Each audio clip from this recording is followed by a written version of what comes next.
Ladies and gentlemen, welcome to WrestleHorror.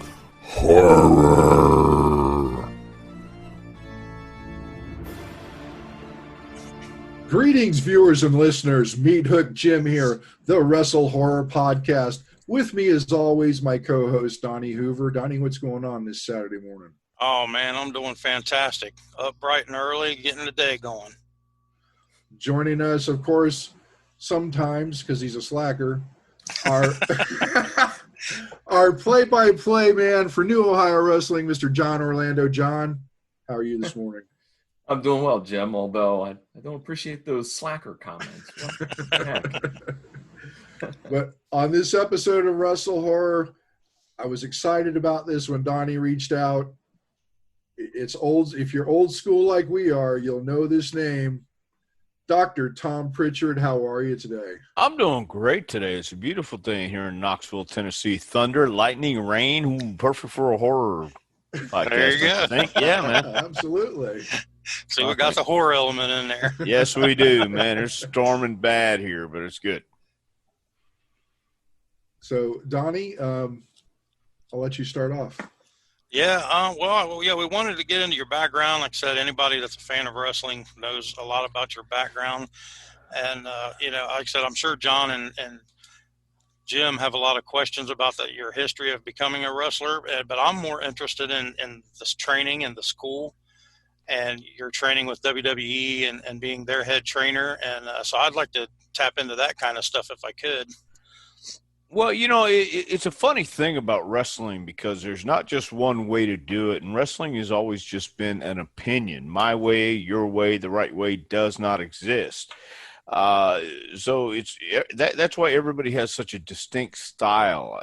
We all have to figure out who to pat on the back and who to kick in the ass, and you don't always know who to do that to or the right thing to do, and there's just that much distance between, good job and hey, get moving. And so we're all looking for results. We're all looking for the right thing to do. And I think as coaches or trainers, mentors, it's one of those ongoing processes. As you mature in training, you figure things out, or at least the smart ones do, and the ones who are successful figured out that you never stop learning. You never stop moving. The time you decide that you know it all, decide that I've done enough, is when you need to stop. And I loved wrestling my whole life, ever since I can remember, and grew up in West Texas, was born in El Paso. Then we moved to Houston when I was 10 and got a whole different outlook on professional wrestling. But the thing is, it's always been sports entertainment. It was just approached differently when I was growing up, as the guys that I saw would come out and treat it like it was real, like it was a legitimate contest. And looking back now through my eyes, I could see how hokey a lot of it could look. But at the same time, while we had the hokiness, and in El Paso we had a guy named the Mummy, and you had masked wrestlers like the Infernos, the Interns, the Medics, and names like that kind of brought this mystery out. Some of the things they did, you'd have to ask yourself, how could you really do that in a legitimate contest? But you had guys like Terry Funk, Johnny Valentine, Wahoo McDaniel, who would actually, once they hit their opponent, you would see the welts come up on their body, and you would believe it. So, there was a lot of back and forth when I was growing up in wrestling about, you had your believers, you had your non-believers, and the old saying was, for those who believe, no explanation is needed, and for those who don't, no explanation will do. So that was a safe way to get out of the argument. But then when I went to Memphis, and keeping on the horror theme here, they would bring out Freddy Krueger and Frankenstein, and even in Los Angeles in the late 70s, early 80s, they had the Monster and just some crazy stuff. But wrestling and superheroes and things like that always went hand in hand. And I enjoyed the aspect of it. I enjoyed every element there was, from living on the road to playing one-night stands every night and going to a new city or a new country. That's the coolest thing in the world to me, just to be able to experience everything there is out in the world. And, you know, I like to believe in magic. You know, we all know Copperfield didn't make the Statue of Liberty disappear, but the point is, he was brazen enough to say he did, prove he did, and same thing with wrestling. We were brazen enough to say, hey, you get in the ring with us and we'll show you it's real, by God, knowing full well. We're just hoping you don't. Or at least I was. Yeah. Piggybacking off of what Donnie just asked about your aspect in your background and training, and you said that, you know, there's not just one right way, but is there some key attributes that a good trainer has to have? Yeah, I think you have to be enthusiastic as a trainer. You have to be inspiring as a trainer and a coach, because that's really all our job is to get the best out of whoever comes to train with us. And how do you do that? What method do you use to get the best out of people? Again, we're all motivated differently. Some people are motivated by the pat on the back, being encouraging. Other people need to be woke up. Other people need to have a kick in the ass to wake them up and get down the path they need to get down.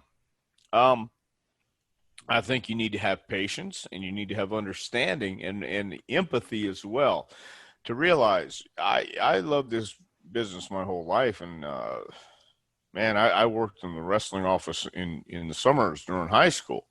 But when I had my first match, I was flabbergasted at how much I really didn't know. And the only way you learn this, the only way you do it is by experience and getting in the ring. And the problem these days, there's no one to teach you once you get in the ring. And when I broke in, we had veterans who'd been around maybe 15, 20 years sometimes. At the end of their career, their life, their job was to help the younger generation coming up. And you'd be married to a guy who'd been in the business for a while, and he would talk to you in the ring, slow down, just take your time, fire up, come on back. And now there's nobody to do that, because it's the blind leading the blind. So as a coach, you have to find a way to connect and explain what you're saying. You know, the bump, I can't bump like I used to. I can't move like I used to. So I can get in the ring and show you some, but I've done that. I've done that before too. And I don't want anybody to touch me. I've got a really bad neck, and I've paid the price for it. So I think being empathetic, understanding, having patience, and I lose all three of those in the turn sometimes. I just get frustrated and yell and scream, and then I have to sit back and explain to these guys, my yelling and screaming is part of my coaching and teaching. It is a mechanism I use to get your attention. And some get it and some don't. We're living in strange times, man. Who knows what's going to happen on the back end of this whole thing. But we still have people training with us, and people still have that love and passion for wrestling, and that's good to see too. And I think as a coach, you have to have that love and passion for it too. Otherwise, it just goes away. Okay. So COVID hasn't impacted the Jacobs-Prichard Wrestling Academy too severely, or has it? Yeah, it did when it first started, because we were in the last week of our first class in January, and then we were supposed to start in March, and we got shut down for 2 months. And that was interesting, but we went ahead and had this next class. We started with 14 people. So, and then our class after this, beginning in August 31st, so far we have 12 people signed up. So, yeah, it's been kind of like the Twilight Zone for everybody. But we're still continuing on, and thank God people still want to come and learn. And be a part of this crazy business in one form or another. So, while it's not affecting us too bad now. We're still taking precautions. We're doing the temperature readings, and we're wearing masks when we need to wear masks, and we're marching forward. Now, and your training down there in Tennessee, is it contact training still, or are you guys doing like no contact cardio, that kind of thing? No, we got approved a while back for contact training, and so we've had the guys working out and training and wrestling and taking bumps. We sterilize the ring before and after, so we've been taking all the precautions. Are they back to running events and stuff, live events? Well, we don't run live events, but some of the guys up here do. Yeah, they're around Sevierville and around Knoxville. There have been a couple promoters who have, and some in West Tennessee too. Okay, yeah, because I know Ohio here for us, we're still shut down completely. But do you guys have a commission? Yeah, we have an athletic commission. Yep. And that could be a big part of it. But again, I think it's all a matter of doing what you need to do, from sterilizing the ring, the ropes, the corners, and things like that. So, and we're doing all that. Cool. Well, if I can ask a little bit about your background and your history, and I think you kind of mentioned it a little bit, that at the age of 10 years old, you were kind of hanging around the Houston wrestling office. Is that correct? Well, yeah, but it wasn't until I was actually 12, that I got to start taking pictures at ringside and for magazines and things like that. Gong magazine in Japan, Wrestling News magazine in Minneapolis, and my brother Ken took me down to meet Paul Bosch, the promoter, for the first time, and it was nerve-wracking, but I wanted to wrestle, and I told Paul this, and Paul was this huge 6'5" man. He was larger than life with these two big cauliflower ears, and he let me take pictures. And then I was hanging around. We were going every Friday night, and then Gino Hernandez, a young guy, was hanging around there. Same time, he was about 3-4 years older than me, but it was that rivalry type thing. Gino was bigger, taller, and he started first. He broke in the wrestling business first, but I was still there. Bruce was still there, and we did the next natural steps. Hey, if you ever need anybody to help you on a Friday night, we're here. And then Paul moved from his office downtown, and we helped with the move. And during the summertime, it just fell into, would you like to work here for the summertime? And I did. From the time I was 15, I had my learner's permit, could drive, until I had my first match at 20. I worked the summers in the office, and when I graduated high school, I worked full time there. And that was the greatest dream job you could have, especially as a kid. I'm looking around this museum in Houston with all these pictures, and you have the guys, every Friday morning, Gary Hart would come in and go over the show with Paul. He was a booker from Dallas, but it was the greatest, for me, it was the greatest job, the greatest thing I could ever do. It groomed me for this, and I'm glad it did. When you turned pro, though, you ended up in California, correct? Yes. You were not in the Houston area. You went to California.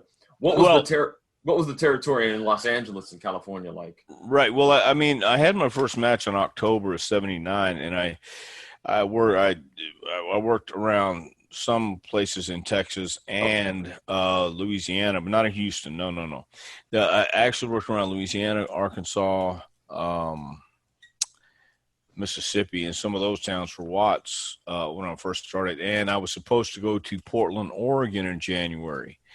But Gary Hart booked me in California for some reason because they needed talent and the business was down. But, yeah, I went to California in 1980, and that was in the 70s, the only way you really knew about the other territories was through the wrestling magazines. We didn't have the internet, didn't have all this stuff. So in the wrestling magazines, they would call Los Angeles and the Olympic Auditorium, the Madison Square Garden of the West Coast. So now I'm traveling from Houston to LA to go wrestle in the Madison Square Garden of the West Coast. And it's like a lot of places you get to, you have high expectations and you're building up in your mind. And I did. I've seen the pictures, the mythology was there. And when I walked in, it was like, wow, this is cool, but it's not what I expected. And it's the same thing when you walk into Madison Square Garden for the first time. You go, wow, this is cool, but it's not what I expected. And it was a pleasant surprise because growing up, some of these old buildings had this feel to it, this aura, this mystique, this vibe that you got when you saw it for the first time. And that's what I experienced in LA. I was supposed to be there 2 weeks at the most and then go to Oregon. And the booker at that time was Chavo Guerrero Sr. And he said, no, man, you're staying here. And I just thought they were going to take care of everything to let Don Owen know I wasn't coming to Oregon. But nobody ever did. And I eventually wound up in Oregon 4 years later. And Don told me, he says, nobody ever called me, told me you weren't coming. And I thought, oh, okay. But Los Angeles was really a cool place. They had some cool buildings. I was living in Van Nuys, California, 10 minutes from Hollywood, 15 minutes from the beach. I had nothing to complain about at 20 years old. I was living life. I was a professional wrestler. I was on my own. I was on the road, man, living life. So, yeah, I was. It was great for me. I enjoyed LA for the year I was there. Well, I have a question that, and this is just my own opinion, so you feel free to differ with me. I feel like the Pacific Northwest and Don Owen and Portland wrestling doesn't quite get as much credit as it should, and that's just my own personal opinion on that. Do you feel the same way, or do you think that it gets its proper due? Because I feel like a lot of wrestling fans don't really know a lot about Pacific Northwest. Yeah, I would have to agree, but the Northwest and Don Owen's territory especially was a place where young guys would go and get experience. They had a chance to work 6 and sometimes 7 nights a week, no less than 5 nights a week, and that was the way you really learn this business, is get in there, repetition, and they were so far up in the Northwest, and it was like that with every local TV show. Almost every industry up there is one of those places to kind of make your mistakes, try it on this coast, try it way up here where you're being hidden and nobody's really paying attention to you, and then go back into the mainstream and kind of take what you've learned and progress from there. But yeah, Don Owen was one of those guys, fairer than most, I would say. Certainly was opinionated at times, but really wanted to give guys an opportunity. That was he recognized that the lifeblood of professional wrestling was the talent, and if you don't have talent, you're not going to have a business. And Don took the time to have veterans up there like Rip Oliver and he had Dutch Savage up there for a few times, Stan Stasiak, just guys who had been around, guys that could impart wisdom just by talking to you, having a casual conversation. That's a lot of learning that goes on too, just through the locker room conversations, talking about life, talking about who you knew before you got there, and philosophies, and trying a bunch of stuff and keeping what works. So I think Portland doesn't get enough publicity or mention because nobody really understood what their goal was and what their objective was to get young guys in there, give them experience, and then send them out to the other territories, because everybody was working with everybody back then. Mm-hmm. Well, I'm going to say that this is probably my favorite Dr. Tom Prichard moment, if you will, because as a young junior high student, I saw a clip of this and I was like, oh my God, this was so crazy. If you don't mind, could you tell me who came up with the idea from Continental where Lady Mystic, Tony Anthony, the Dirty White Boy, and you had that whole altercation that kind of was pushing the envelope on the spousal abuse storyline. Who came up with that idea, if I may ask? Well, again, I grew up in El Paso, and as a kid, we watched black and white TV from El Paso Championship Wrestling in the afternoon. And Dory Funk Sr. and Jr., Terry Funk were the main stars in West Texas. A young Nick Bockwinkel came through, and there was a guy having a match in the ring, and he was called the Hangman. And he had a noose, and he would bring the noose to the ring and put it over the turnbuckle and over the ring post. And in one particular match, I remember the Hangman beating a job guy and then going for his noose. He's going to put the noose around this kid's neck.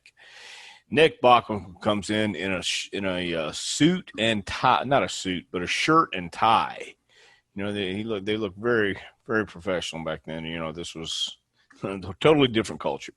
And Bockwinkel attacks Hangman and takes the noose off the guy's neck. And as he's checking on this guy, of course, the Hangman takes the noose, puts it around Bockwinkel's neck, backs him up to the corner, takes Bockwinkel and bills him from corner to corner like 3 or 4 times. And Nick is selling the effects of being whipped all over the ring. Okay, so that always stuck with me for some reason. And Eddie Gilbert had just come into Alabama taking the book, and Tony and I, the white boy and I, had been doing this angle leading up to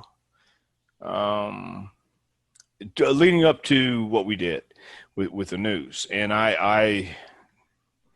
Eddie wanted an angle, and I said, well, what if he hung me in the ring? And he says, okay, I need more than that. And we sat and thought about it. So, okay, here's what we're going to do. We had a match where it's a street fight for the Alabama championship. I'm the champion. A white girl comes in, puts ether on my face, beats me with for the Alabama title. The next week, I come in out of the audience with my hair up under my hat, sunglasses, and wearing a jacket. And during the white boys match, I get in the ring, hit him with a board, knock him out, and I cut his hair. So after that, I said, the next week we can have Kim come up, have little shades on, but underneath you can see she's kind of bruised up. And that, again, this is 1980, whatever. And spousal abuse has always been taboo. I know that. Mm-hmm. So we had to walk that line. Nobody wants to watch somebody beat up a woman.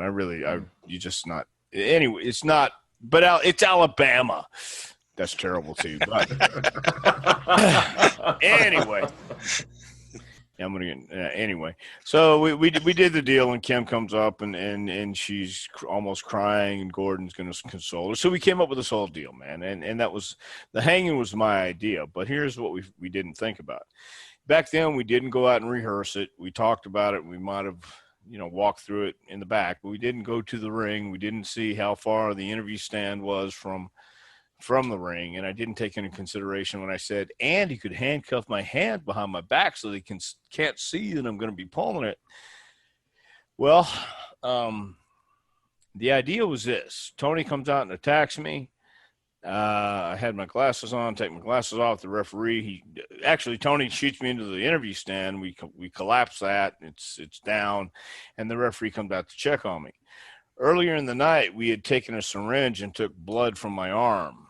The late, great Randy Colley took blood from my arm and put it into a condom, and we put it in warm water in the dressing room.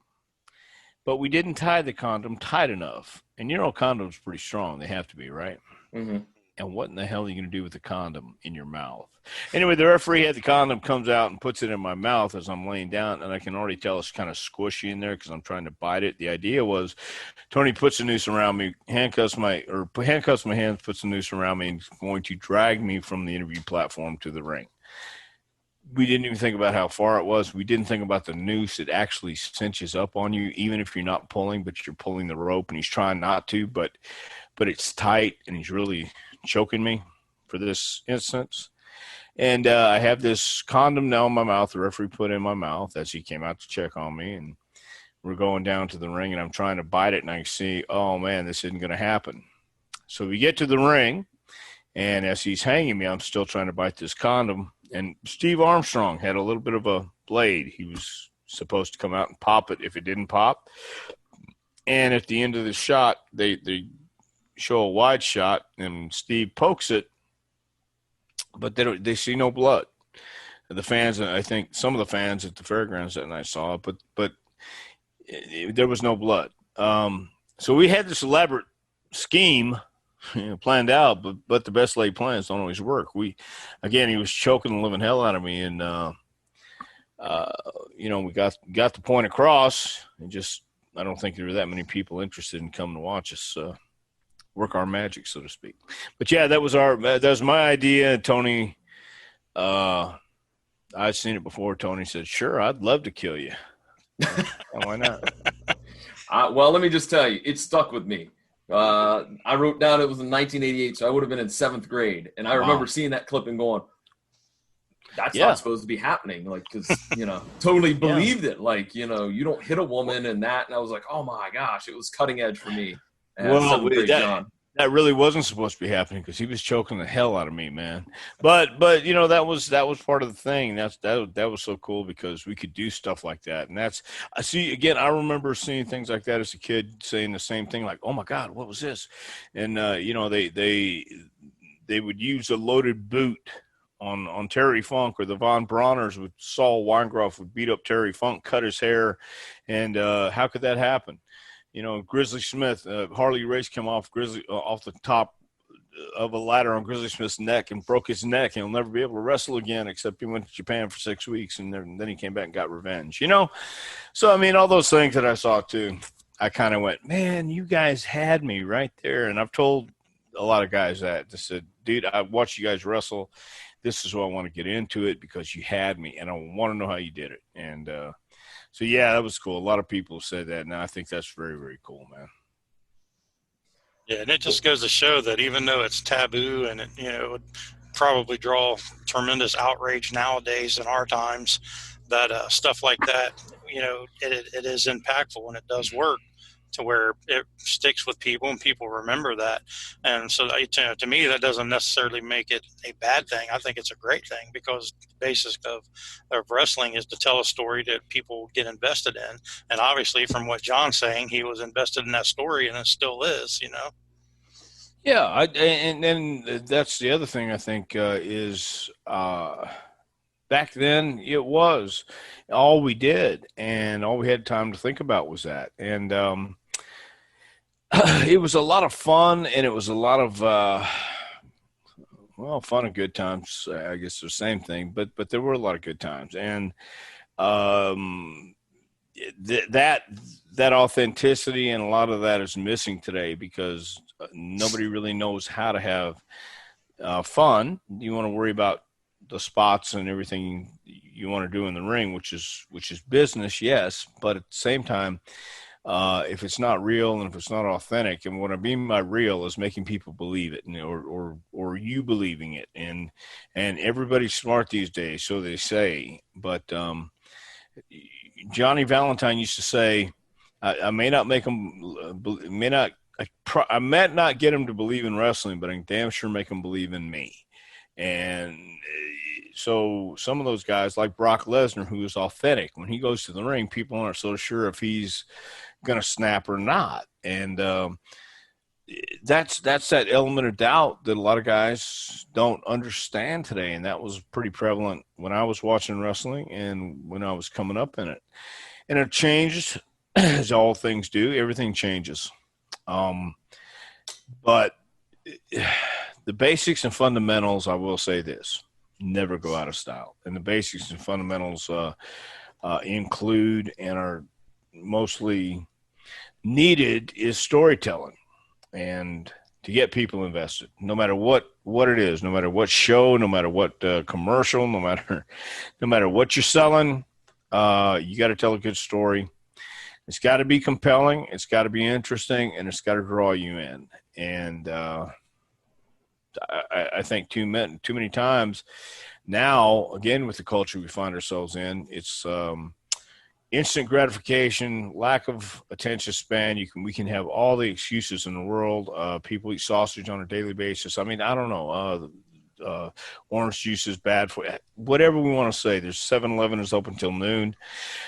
All the excuses in the world don't mean anything. It's just if you see something and you get into it, that's the idea. So if it looks good, you'll see it. If it sounds good, you'll hear it. If it's marketed right, you buy it. But if it's real, you'll feel it, and so will everybody else.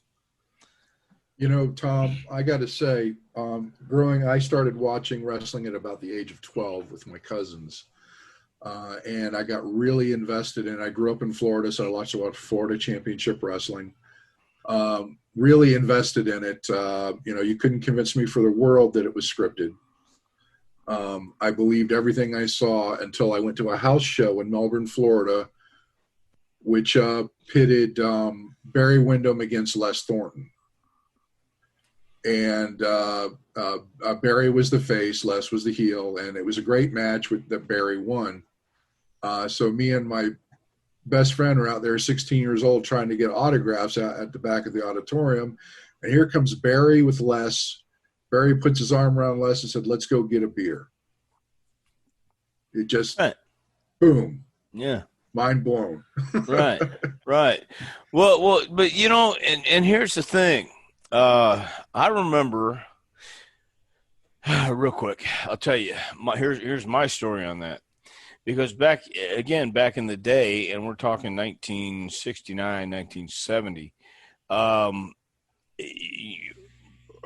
Grizzly Smith, who was Jake Roberts' dad, he came to El Paso. He came to West Texas, and his gimmick was he had a cast iron stomach. You couldn't hurt him. And he got on the promo and said, "I don't even care if you want to get on your ladder, you're 15 foot, 18 foot, 20 foot. I don't care how far you want to come. You can't hurt me." So they had done this week after week with guys coming out and jumping on his stomach and proving it. And finally, Harley Race came out and says, "Hey, I got my ladder here today. Where are you, you coward?"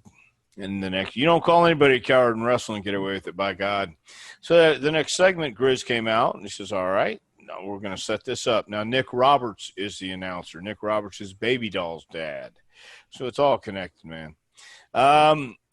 They set up the ladder, and again, it's in a studio, and you can see Harley way up in the lights. And Nick Roberts tells the audience, "Ladies and gentlemen, we need complete silence, concentration. Please don't make a sound. Let Harley get his footing."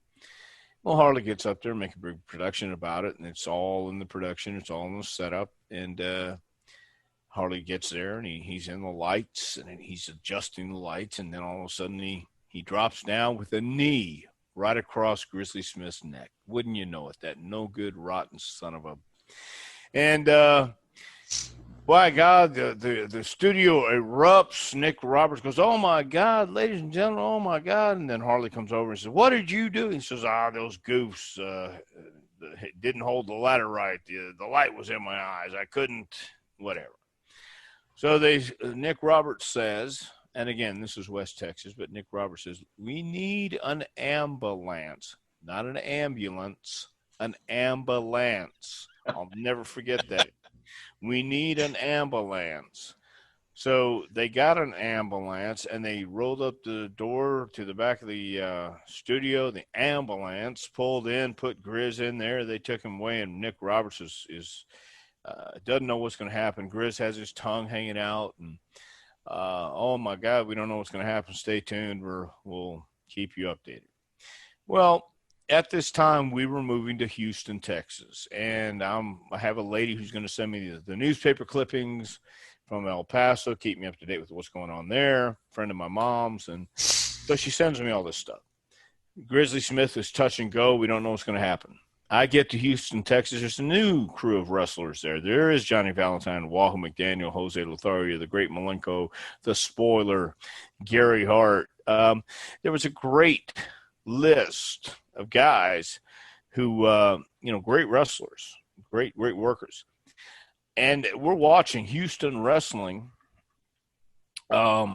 weekly and listening to Paul Bosch talk about the upcoming events and things like this. And And 1 week, Paul gets on and says, next Friday night, ladies and gentlemen, returning to action from a career-threatening injury, Grizzly Smith is coming back to get revenge on Johnny Valentine for coming off the second rope with his brainbuster, his elbow, on Grizz's neck. And he had put Grizz out at the same time Harley had put Grizz out in Houston or in El Paso.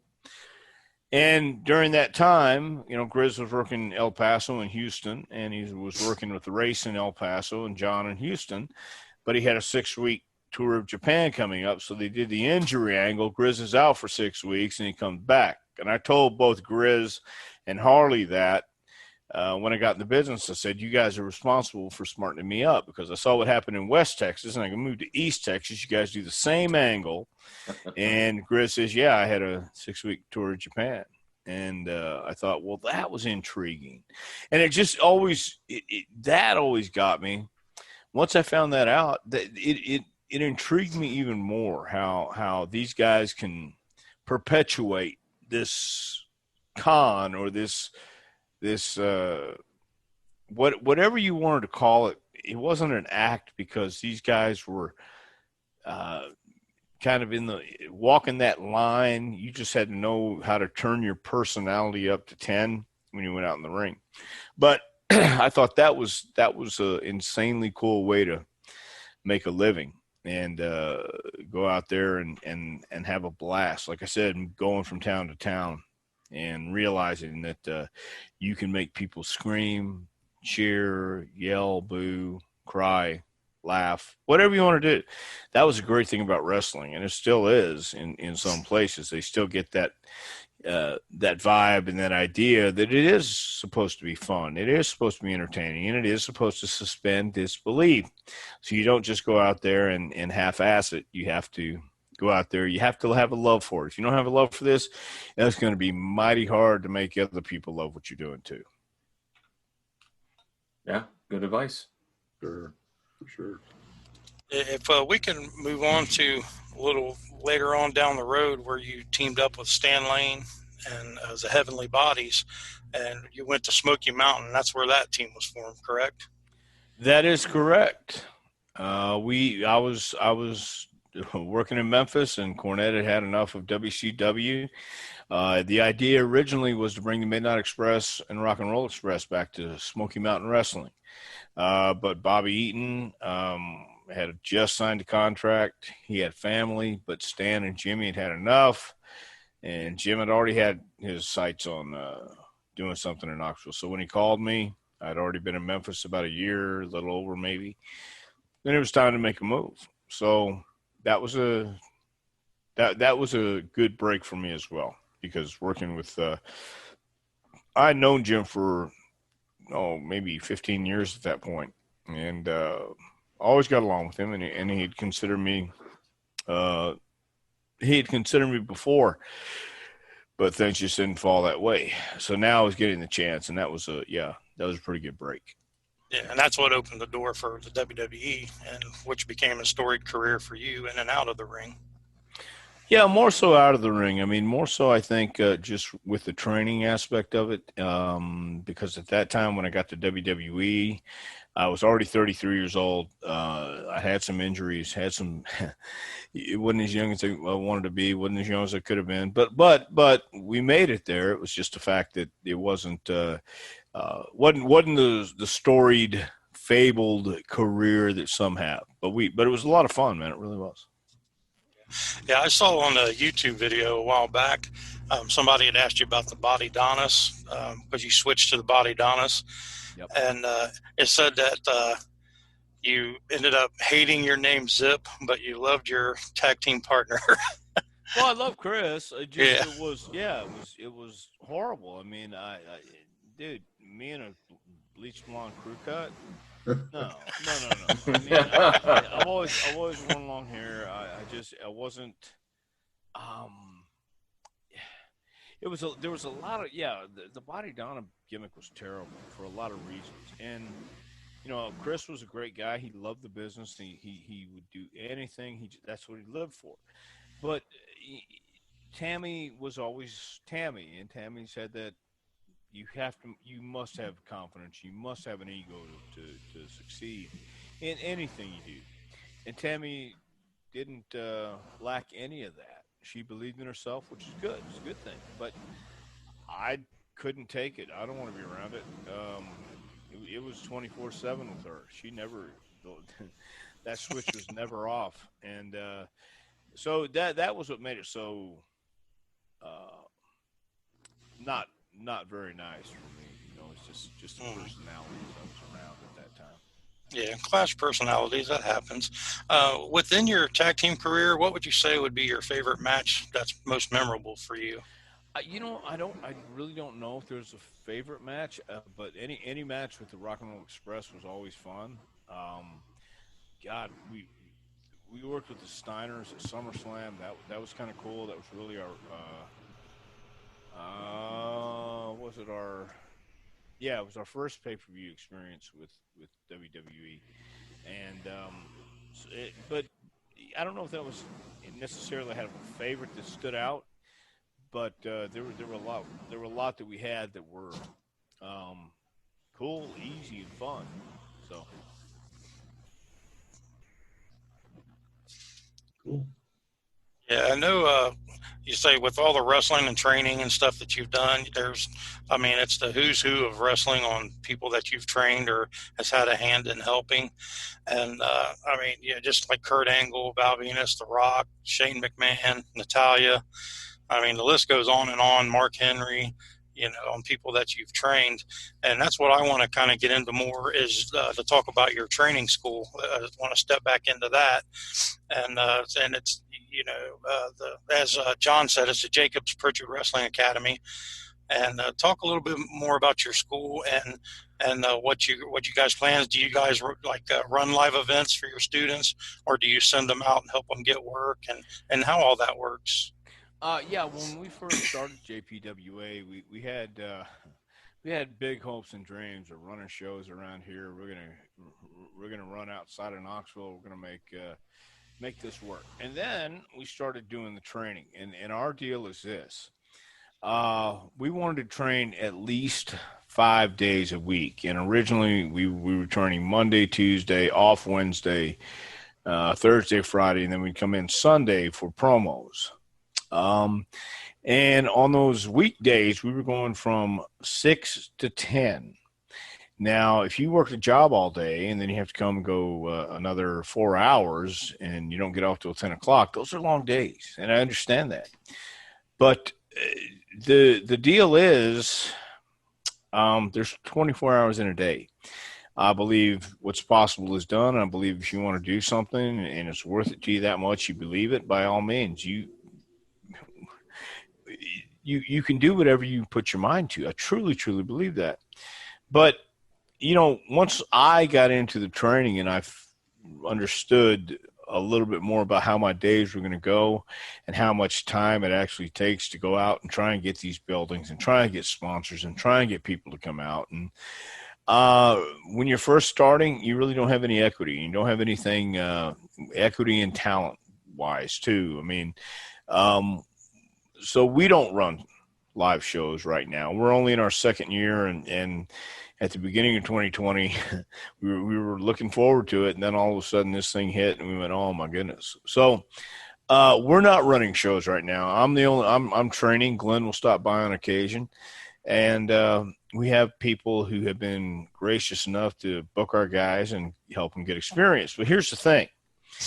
Once again, I have my way of coaching. You have your way, I have my way. The right way, the only way does not exist. Wrestling is an opinion. Coaching is an opinion. Coaching is a style, and we all have our different ways of getting through. And I get frustrated when people come and profess this great love and this great dedication and passion for professional wrestling, and then you get in the ring and you figure out, wait a minute, I actually have to fall down on purpose. And then they find out, even though I'll show you and I'll tell you over and over, tuck your chin, slap the mat, tuck your chin, slap the mat, tuck your chin, slap the mat. Oh, you mean like this? No. And they hit their head or they hurt their back. Totally understandable, especially people who've never trained before or done anything like this before. But then I ask, you know, I want to play in the NBA, but I'm not tall enough and I don't play basketball. But man, it looks cool. I think I can go out there and shoot some hoops. But does that mean I belong in the NBA? No, not everybody that comes to train belongs in wrestling. And some people don't understand that because they see other places where you see guys who have never seen a gym, who go out there and play, and nobody tells them that doesn't work because there's the fan base for that. And there's a fan base, you know, I like this, you like that, you know, and I teach the basics and fundamentals, and there's some truth that hold true. We work the left side of the body. If you grab the right side, if you grab my right arm, or if you grab a headlock with the right side, that is a foreign concept to a pro. That's a foreign concept to anybody who's in the ring with you. So you need to know the basics and fundamentals. We work the left arm. We grab a headlock with the left arm. There's a reason for that. We go to the right when we go in the ring. We come up to the right side. There's a reason for this, and I explain it. After I explain it over and over and over, and you've been with me 10 weeks, and you still go to the right side, I have to assume a couple things. You're either not listening to me or you're a complete moron. And I don't know which is which, or it's both. I mean, we're all, as coaches, looking for results. I want everyone who comes through JPWA to succeed because that only helps us. We've had Emily Anzula sign with NXT. She was in the Rock's Titan games, first Titan games.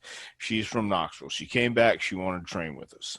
Now she's in Orlando, doing great. She came in on Shayna Baszler last Monday. She was a blonde girl at the end who tapped out. But she's there in NXT. She's an athlete. She gets it. She understands hard work. She understands going through the fire to get what you want. So coaching at JPWA, for me, again, I try to make it fun. I try to be say things that are obviously so ridiculous to show you how ridiculous it really is when I say it out loud. Because sometimes just showing the absurd, doing the absurd to demonstrate how absurd it really looks. Now you see me doing it and explain why. Here's my reasoning. That's my method of training. Watching film, watching tapes, watching matches. A great match with Terry Funk versus Harley Race, which is one of my go-to matches from 1977, July 1st. 1977 from Houston, Texas. Harley Race is the world champion versus Terry Funk, the challenger. Harley had beat Terry earlier in the year in Toronto. Now he's getting his rematch in Houston. And they tell this 40-minute story, 2 out of 3 falls. And in that 40 minutes, not one time do either Terry or Harley look at the audience for approval. But you hear the crowd. You watch the movement. They're into the match. They're telling a story. And I've showed this to all our classes so far. Had a couple kids come back and say, hey, I tried to watch that match last night. I just couldn't get into it.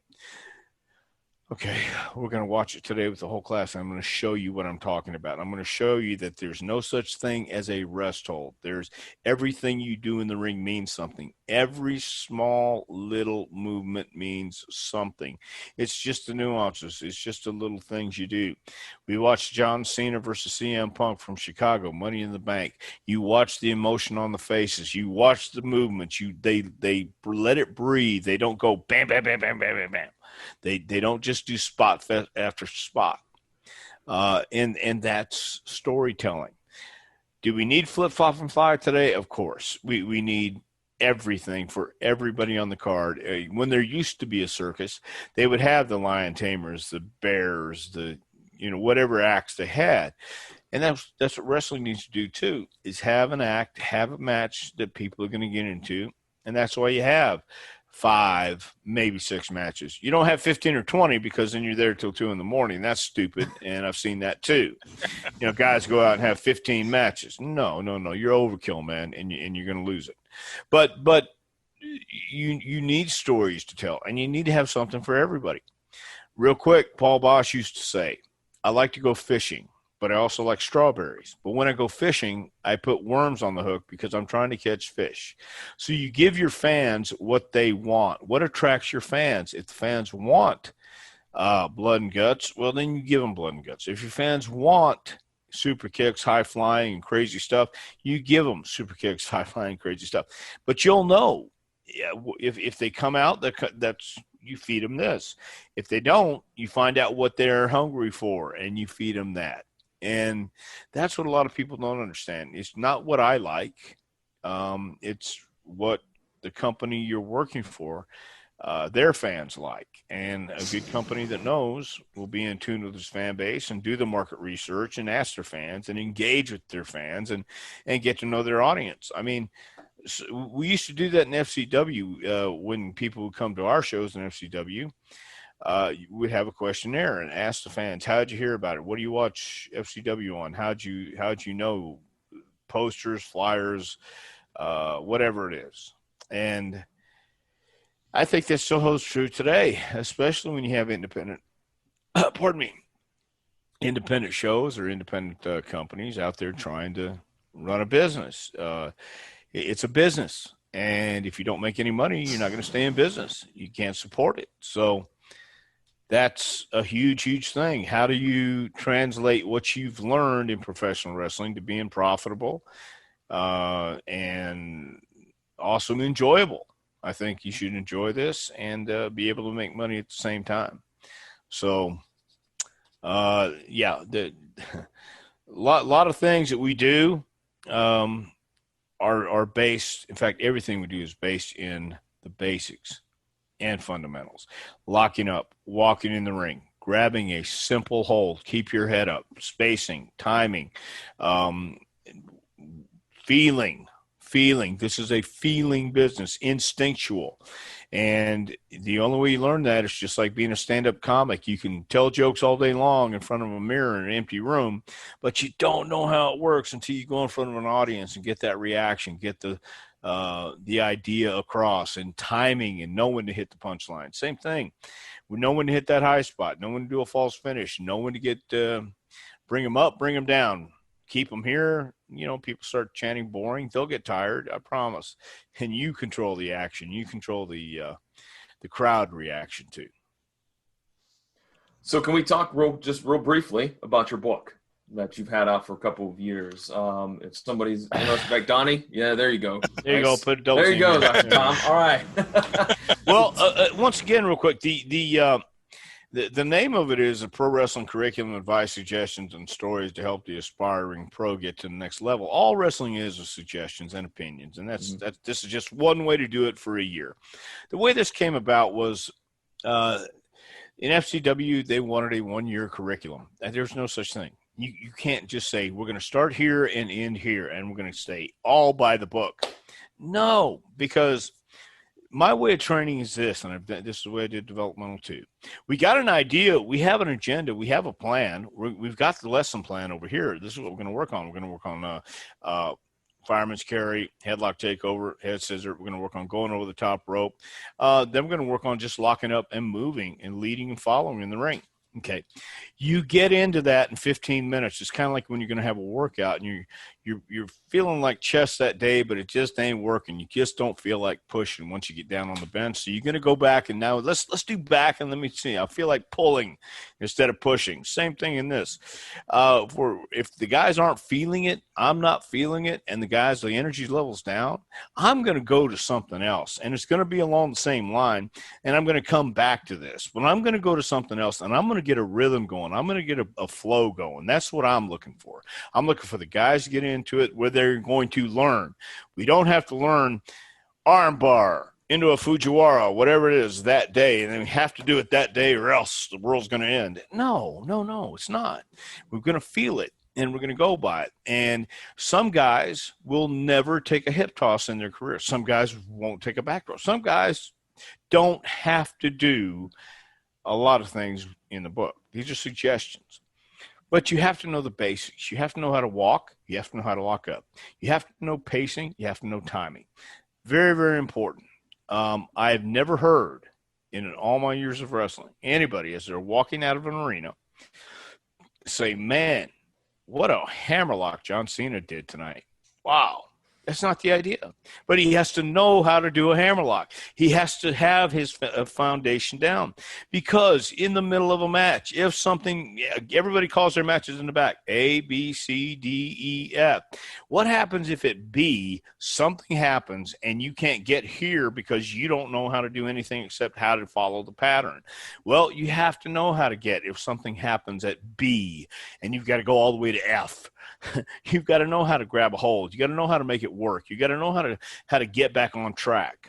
And if you have the basics down to where there's second nature to you, if something happens in the ring that you don't know how to, it messed up, and there will be mess ups. There will be times when spots and moves don't go exactly as planned. So you have to know how to still transition and have a match. If you go out there doing the match you called in the back and nobody's buying your stuff, then you need to know how to regroup. You need to know how to adjust. You need to know how to adapt. And not too many guys do. But if you know your basics and fundamentals, if you can put your own move on them and spin on them, that's the key. So the book is suggestions, and with the idea of this is what we're going to do for FCW, but it's a one-year curriculum, has ideas in there, has some stories in there, but once again, it all comes down to this is a subjective business. You can do everything in the book, and still you have a long way to go. If you don't have that charisma, personality, that it factor, and on that it factor, let me just say this. Daniel Bryan, never be a superstar, ever. He will never make it in this business. Oh, wait a minute. 70,000 people. Yes, yes, yes. Why? Daniel Bryan was a technical wizard. Daniel Bryan's a hell of a wrestler, hell of a performer. But he's 5'8", $180, $190. What was it about Daniel Bryan that got so many people into him? What was it? You don't know how to put your finger on it, but there was something about Daniel Bryan. He connected with the audience. He drew them in. It was that connection, whether it's promos, but in-ring moves, whatever it was. But the key thing is he connected in the back as well, and he made allies and he made friends, and but he did it authentically and genuinely. He did it. He's a genuine guy. He really has the personality to get along with people. Plus, he's great in the ring. But you don't do it by yourself. And you can have all the moves in the world. You can be the greatest technician in the world, greatest flip, flop, and fly in the world. But if they don't like you, you ain't going to be there. That's the truth. That's the bottom line. Good players want to be coached. Great players want to be told the truth. And unfortunately, I tell everybody my truth, what I see. And it doesn't always get over with people because sometimes you have to yell at them. And sometimes, well, wait a minute. You don't have to, but sometimes I yell at people. And to get my point across, you don't want to do rolls. You don't want to warm up with a class, but yet you want to have fun in a match? No. You're going to participate or you're not going to participate. And so I adjust my curriculum as it goes, and I see what my guys are capable and what they're best at. I'm going to accent that, and I'm going to see if these guys have anything to offer in the entertainment business, like professional wrestling. I'm going to concentrate on that. But one thing that everybody should know how to do these days is cut a promo, tell a story, connect, be real, be authentic. And it's not easy these days because nobody understands what it's like to be larger than life and authentic, what it's like to be a guy like a John Cena. I haven't seen a John Cena come along since John Cena. I haven't seen a Ric Flair come along since Ric Flair, Hulk Hogan, Andre the Giant, even a Shawn Michaels, a Triple H, the larger-than-life personas who are real and authentic. People know when you're playing a part. People know when you're not real. People know when you're just acting instead of reacting. And I talk about that in the book. I talk about that when we train people. So it's a never-ending process. Once again, one of the greatest things for me is when I'm trying to teach somebody a lesson, when I learn a lesson out of it, and I learn how to talk to people after that too, because I can be an asshole. I can be a flaming asshole, and I've been called a flaming asshole many, many times. So I'm okay with that. But sometimes, again, you have to figure out who to kick in the ass, who to pat on the back, and I don't always make the right call, but I will admit when I'm wrong. Or if you think I'm wrong, I'll debate you, and then you tell me why. And it's all a process, man. This could be the greatest business in the world. It could be the worst business in the world. But I tell you what, at Amazon.com, you can punch in Dr. Tom Prichard's book in the subject line, and you can get all these suggestions and ideas you want. Like I said, I've had the book for a couple of years myself, and I've read through it, and it's an amazing book for anybody that's a wrestler, wanting to be a wrestler, wanting to be a trainer or is a trainer, or even a fan that just wants to learn a little more about what wrestling's about. I mean, the book is fantastic, in my opinion. Well, I appreciate that, but listen, again, you can take bits and pieces, drills from here, drills from there, and add them together on one day, take away from one day, give the ideas, suggestions. Trust me, it's just one way. There's not only one way. Nothing's etched in stone that says, by God, this is it. That's not it. But I appreciate you saying that. It is, it might be some kind of guide for somebody. So. Sure. And another thing you do that I don't know if a lot of people know about, but we'd like to make it aware, is that you do a Facebook group too called Snake Pit Pro with Sin Bodie and Cody Hawk's been on there. A lot of guys get on there, and you guys just basically get on there and just answer questions, give free information, try to teach people the business. And I think it's a fantastic group. I try to get on there, as often as I can. And there's a lot of good content that's come out of that group because of you guys. I agree, and that was all Sin's doing. I know Gangrel's been on there a bunch too, and Yep. and it's an opportunity. It was when everybody was shut down, and we were conversing back and forth, and so when I went on there, I thought, yeah, okay, I get it, and I critiqued some matches, through connections on there, and. It's good when you have stuff like that, because there's no excuse then. If you really want to hone your craft and you really want to be great at this, you have everybody you can pick from. And on Snake Pit Pro, or any of the resources out there, if it's not on Snake Pit Pro, you can send a message or send a question, and somebody will get the answer for you. That's a good thing too. So I got to give all the credit to Sin, but I'll tell you. David Heath has been on there a lot too, and he's been he comes up with some good stuff, man. And that's the other thing. It just because you're a great worker, it doesn't always make you a great person. But a lot of the people on there on Snake Pit Pro are genuine and are concerned about the future of the business and want to do the best they can. So there's a lot of places out there that are not so good schools, and some they are what they are, but at the same time, the good schools, in my opinion, are the ones who never stop learning or looking for advice. I look for advice, man. I got people I call too, and just have a sounding board, because I wasn't everybody's favorite either, and you learn from your mistakes if you're smart, and sometimes you learn and keep learning. And I keep learning. I'm one of those guys who keeps, sometimes I'll step in a pothole when it's right in front of me and I could have avoided it. But man, I'm that guy that bam, so we all keep learning. And as long as you keep learning and keep moving forward, I think everybody's okay. But yeah, Snake Pit Pro is a very cool thing. And that's all thanks to Sin Bodie. Very good. And you also do a podcast of your own. The segment's Taking You to School. Yes. With Dr. Tom Prichard. And, well, that again, I gotta tell you guys this. If you and as you know, because you're doing a podcast yourself, see, it takes a lot of work.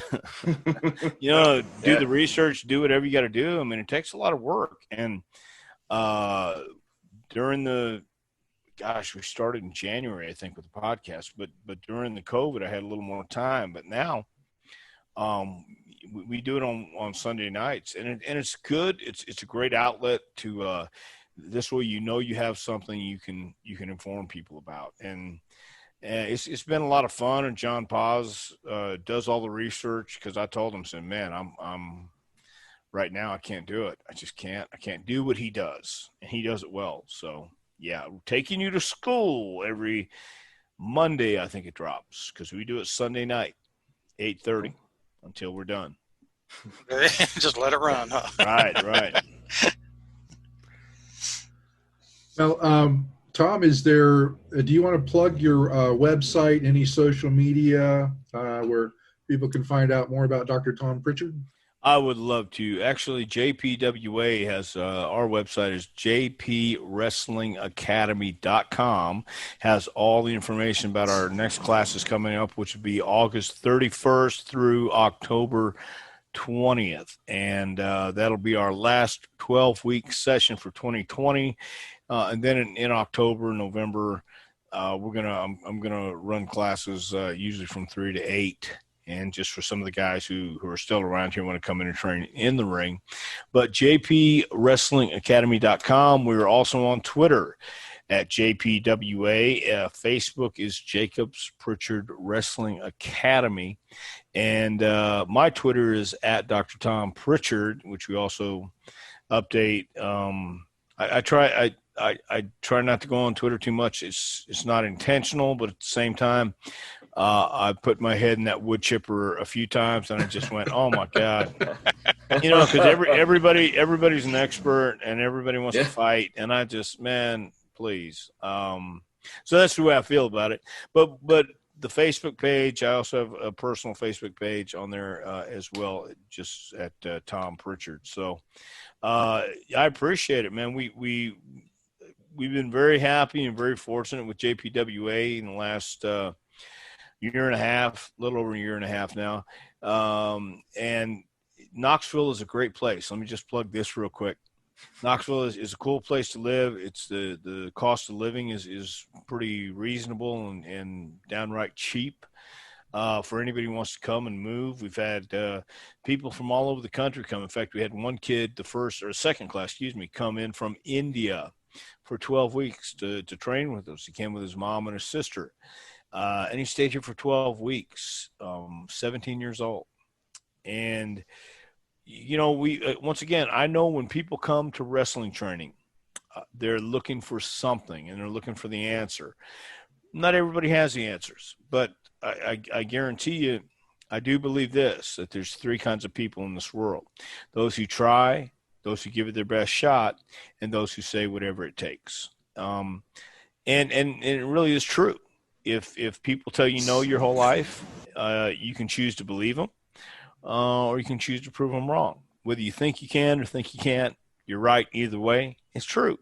And a lot of people get tired of hearing the positive thinking and believe in yourself stuff, but try it. It works. It really does. And that's what we teach at JPWA too. So any questions or notes or emails, you can send them to jpwrestlingacademy@gmail.com also.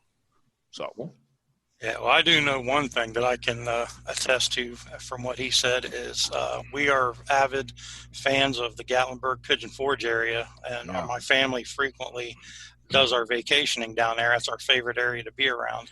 And so we've been through Knoxville many times, and it is, just that area of Tennessee is just beautiful. And Pigeon Forge, Gatlinburg is only, it's 40 minutes for us for where I'm at. But yeah, it is beautiful. And you can rent a cabin, you can go to Dollywood, you can, it's just walking around Gatlinburg is a trip in itself. So yeah, it's a really nice place. Yeah, and you can learn to wrestle while you're here. There you go. I frequented the moonshine stores in Gatlinburg. Maybe there's one or two of them out there too, I think. That's their source of revenue, I think. Maybe. Gatlinburg. Yeah, I know one thing. Next time we plan a Gatlinburg Pigeon Forge trip, I'd love to stop in and look at the school. And by all means, we're going to have some new additions actually. For this class, I'm headed to When this is done, I'm going to do some things, and then I'm going to head to a secret location and grab some stuff to put on our walls and just give it that old school feel too. I think the environment you're in, the attitude you're in, the whole overall experience has a lot to do with what you're learning at the same time. And I'm one of these guys who, if you have to put something on the walls to inspire you, by all means, let's do it. If that's what it takes. But if it's just being in that environment and looking at somebody you've never seen before, but you're wondering about them, maybe it'll cause you to go Google Stan Stasiak or Dory Funk Jr. or the Fargo brothers or some of the guys who came before you, because, and I know I don't want to talk all day, guys. I apologize. But there's a match between Pat O'Connor and Buddy Rogers in 1961, I believe it is, where Buddy wins the NWA championship from Pat O'Connor in Comiskey Park. We watched this again for storytelling in the early 1960s.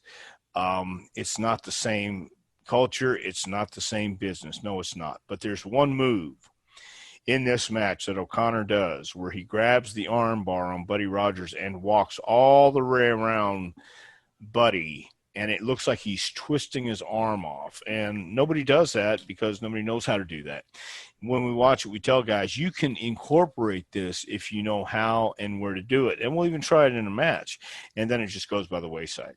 So there's what's old will be new again. Again, another example, Mick Foley needed a hold he could do with everybody. A guy named Sam Shepard was in the business maybe 3 months, 4 months at the most, and he used the mandible claw. And a historian like Jim Cornette would know about things like this, and Mick called Jim, needed a move, and Jim popped right out of the top of his head, Dr. Sam Shepard, mandible claw. And nobody really knew where it came from except the historians and people who love the business enough to look it up. So that's one of the main reasons we talk about old tapes and old school working, because you don't see the timing today. You don't see storytelling today. And I understand this because business has changed. Not for the better always. It's still storytelling. And if you can do it and be different, then you would be different in doing it, I guess. So that's my feeling on that. Very cool. But always come next trip to Knoxville. You're more than welcome. Come on down, check us out. We got some cool stuff, man. Absolutely. Yeah, my wife wants to actually move to Tennessee, and she's asked me many times to start talking about the process. And I'm like, New Ohio Wrestling in southeastern Tennessee sounds kind of ridiculous. Yeah, maybe so. So we'd have to do a name change. Beautiful place to live, though. It really is. I dug it. Yeah. Oh yeah. Well, we've got some great content for this episode, Tom. You've been a wealth of knowledge, and I think people are really going to enjoy this. For myself and the other two, I want to say thank you for coming on to the show on such short notice. We really do appreciate it. Yeah, well, thanks for having me, man. I really appreciate it as well. And again, any questions or anything you guys have, email us, jpwrestlingacademy@gmail.com. But thank you guys for having me on. I appreciate it. And like I said, if you're in Knoxville, come see us. Absolutely. Thank you. All right. So with that being said, I'm Meathook Jim, along with Donnie Hoover, John Orlando, and our special guest, Dr. Tom Prichard. We are the WrestleHorror Podcast. Thanks for listening and watching. Thanks for listening. Make sure you follow us on all of our social media outlets: Facebook.com/WrestleHorror, Instagram @WrestleHorror, Twitter @WrestleHorror, on our YouTube channel, the WrestleHorror channel. Also, you can find us at www.WrestleHorror.com.